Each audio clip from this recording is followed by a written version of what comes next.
La doctrina del purgatorio es sin lugar a dudas una de las doctrinas cristiano-católicas más malentendidas tanto por hermanos separados como por hermanos católicos.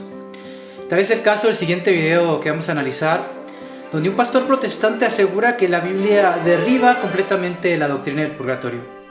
Escuchemos a ver qué es lo que este hermano protestante tiene que decir. Hay una doctrina católica que radicalmente contradice totalmente la base y fundamento del Evangelio.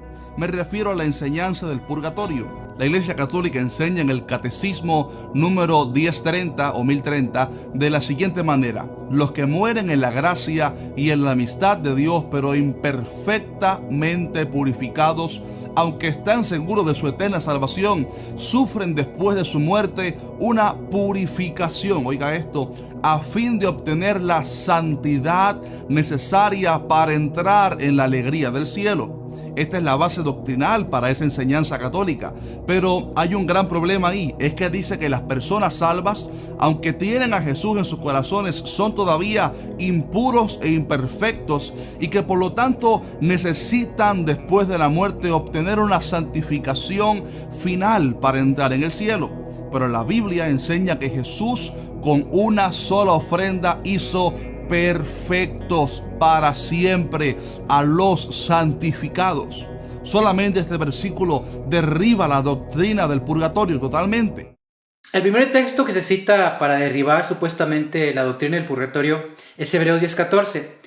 Pero si comparamos este texto de Hebreos 10:14, lo que dice San Pablo en ese texto, con el numeral del Catecismo 1030, nos damos cuenta que en realidad el lenguaje es bastante similar. Mediante una sola oblación ha llevado a la perfección definitiva a los santificados. El comentarista protestante Albert Barnes dice: la doctrina que se enseña en este versículo es que todos los que están santificados en alguna medida serán perfeccionados para siempre. No es un trabajo temporal que se ha comenzado, sino que está diseñado para ser llevado a la perfección. Y por eso el griego aquí en este texto de Hebreos 10:14 dice: los que están siendo santificados. Apenas alguien acepta a Cristo por la fe, la persona queda 100% purificada, perfecta y lista ante los ojos de Dios para ir al cielo instantáneamente si muriera en ese momento. Primero, la Biblia no dice en ningún lugar que una vez que una persona acepta a Cristo por la fe queda completamente purificada y lista para ir al cielo si en ese momento muriera. De hecho, los apóstoles que duraron mucho tiempo caminando al lado de nuestro Señor Jesucristo, aprendiendo de su doctrina, ellos regularmente se sentían indignos, no se sentían listos como para ir al cielo. Y por eso San Pedro dice en una de sus cartas: si el justo se salva a duras penas, ¿en qué parará el impío y el pecador? También en Hebreos Dios dice: seré propicio a sus injusticias y nunca más, oiga esto, nunca más me acordaré de sus pecados y de sus iniquidades. Hebreos 8:12 no dice: de tus pecados no me acordaré ya, sino de sus pecados. Este detalle es bastante interesante porque en el Antiguo Testamento, en el Antiguo Pacto, había un recordatorio anual de los pecados. Esto lo podemos encontrar, por ejemplo, en Hebreos 10:3. Se conocía como el día de la expiación. Claro que tiene una aplicación para los cristianos en el Nuevo Testamento, mas no quiere decir que Dios se olvida completamente de nuestros pecados o que el pecado no deja algún residuo que se tiene que purificar. Aquí es bueno recordar esta analogía que recurrimos generalmente nosotros los católicos para poder explicar el doble efecto del pecado. Porque el pecado acarrea dos cosas: la culpa y la pena. Supongamos que yo voy y le pido el carro prestado a mi amigo. Sin embargo, por el camino, por ir un poco descuidado, choco con un poste. Regreso con mi amigo y le digo: oye, ¿sabes qué? Discúlpame, perdóname, pero es que iba un poco distraído y choqué con un poste. ¿De veras me perdonas? Seguramente que mi amigo me va a perdonar. Pero, ¿queda la cuenta totalmente saldada? No, porque todavía tengo que pagarle la reparación del carro a mi amigo. Lo mismo aplica para el pecado. Dios ciertamente me perdona, digamos que olvida mi pecado, Pero eso no quita de que yo tenga que pagar alguna deuda por ese daño que mi pecado introdujo. Un ejemplo muy claro lo tenemos en San Pablo. Aunque ciertamente Dios perdonó su pecado, porque recordemos que San Pablo era al principio una persona pues que perseguía a la iglesia. Aunque Dios perdonó ese pecado de San Pablo, sin embargo, San Pablo siguió experimentando mucha tribulación. Decía San Pablo, y por eso, para que no me engría con la sublimidad de esas revelaciones, me fue dado un aguijón en mi carne, un ángel de Satanás que me abofetea para que no me engría. El purgatorio es, según el catolicismo, una especie de expiación final, la cual, para que avance rápido el proceso, alguien en la tierra tiene que aportar para acelerar el proceso de que el difunto llegue al cielo. Pero eso va en contra de la Biblia, pues el sacrificio de Jesús es suficiente para garantizarnos la vida eterna y no tener que morir preocupados de que algún familiar tenga la amabilidad de interceder o ir a misa por uno. Ahora vamos con esto de los sufragios, porque nuestros hermanos separados creen que no existe una unidad en el cuerpo de Cristo cuando la Biblia claramente así lo atestigua. Esta unidad no se destruye, no se rompe con la muerte. Por eso nuestras oraciones, particularmente la Santa Misa, tiene un efecto muy positivo tanto para las personas vivas como para los muertos, para los difuntos. Si sufre un miembro, todos los demás sufren con él. Si un miembro es honrado, todos los demás toman parte de ese gozo. Romanos 5:1 dice que justificados pues por la fe, tenemos paz para con Dios por medio de nuestro Señor Jesucristo. Este versículo nos enseña que apenas creemos por la fe, tenemos automáticamente paz para con Dios. Nuestras cuentas, nuestras deudas, todas han sido borradas y perdonadas. Romanos 5:1 no dice por ningún lado que si una persona cree por la fe, todas sus deudas han sido borradas y perdonadas.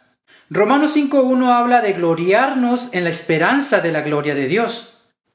Pero si tenemos aún esperanza de la gloria de Dios, es que todavía no hemos conseguido completamente la salvación. Cuando fallemos y pequemos contra el Señor, tal vez un año, 2 años, un día después de haber recibido a Cristo, tenemos la confianza de pedirle perdón y su sangre nos purifica nuevamente por completo. Aquí en esto que ustedes acaban de escuchar tenemos prácticamente la doctrina del purgatorio.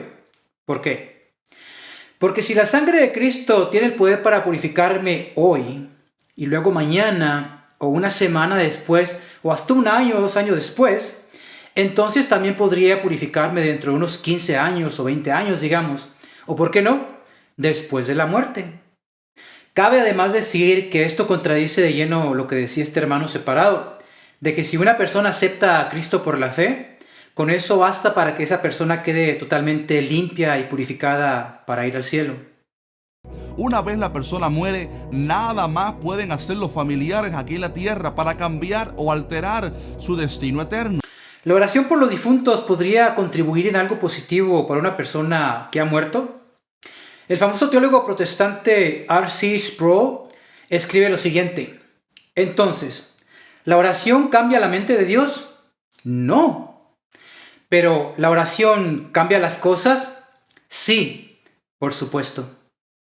Y San Agustín decía, no podemos distinguir entre el predestinado y el reprobado. Así tampoco podemos negarle a nadie el sufragio de nuestras oraciones. Además, el purgatorio no es algo eterno, es algo temporal. La Biblia dice que está establecido para los hombres que mueran una sola vez y después de esto, el purgatorio. No, dice después de esto, el juicio. Hebreos 9:27 habla del juicio personal. Y en ese juicio precisamente es donde se va a determinar dónde vas a pasar tu destino eterno al morir, ya sea el cielo, el infierno o temporalmente quizá vayas al purgatorio. Por lo tanto, queridos hermanos, lo único que este texto enseña es que después de la muerte cada uno de nosotros tendrá que pasar por este juicio personal. Pablo decía que él prefería morir y estar ausente del cuerpo para estar con Cristo. Por lo tanto, la Biblia nos enseña que cuando un cristiano muere, automáticamente va al cielo a estar en la presencia del Señor y no a un purgatorio. Ciertamente San Pablo prefería estar con el Señor, Pero San Pablo estaba hablando por sí mismo, no estaba hablando por todos nosotros. Además, una cosa es preferir estar con el Señor, con Cristo, y otra muy diferente es que ese deseo se haga realidad. Por ejemplo, yo prefiero ser millonario, pero eso no me hace millonario de forma automática. Me entristece muchísimo ver que cuando muere una celebridad pública, un cantante o artista, se reúnen los curas católicos junto con los familiares del difunto en una misa, tal vez orando por el alma del fallecido, y sin temor alguno mandan a la persona para el cielo cuando el artista muy posiblemente fue un confeso pecador, sucio y promiscuo toda su vida. ¿Acaso los hermanos separados, cuando muere alguna figura pública de su congregación, hacen alguna investigación exhaustiva para determinar si es necesario hacer un servicio fúnebre o no? ¿Acaso de algún modo los hermanos separados también, con ese servicio, con sus oraciones, no mandan al muertito al cielo? Los maestros católicos, para apoyar esta falsa doctrina, usan el pasaje de cuando Cristo dijo: de cierto te digo que no saldrás de allí hasta que pagues el último cuadrante. Y esa frase del pasaje los católicos la usan para aprobar supuestamente un tal purgatorio, pero en este pasaje Jesús simplemente estaba usando lo que sucedía comúnmente en la ley de Israel cuando alguien era llevado preso, para hablar de la importancia de no deberle nada a Dios. Pero este versículo es ineficaz para comprobar la doctrina del purgatorio.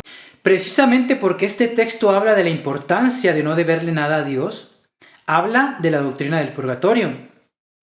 El comentarista protestante Jamieson Fawcett Brown comenta: las palabras finales, de cierto te digo que no saldrás de allí, etc., muestran que, aunque el lenguaje está sacado de las disputas humanas y procedimientos legales, Jesús tiene en mente una disputa, un tribunal y una sentencia más que humanos y temporales.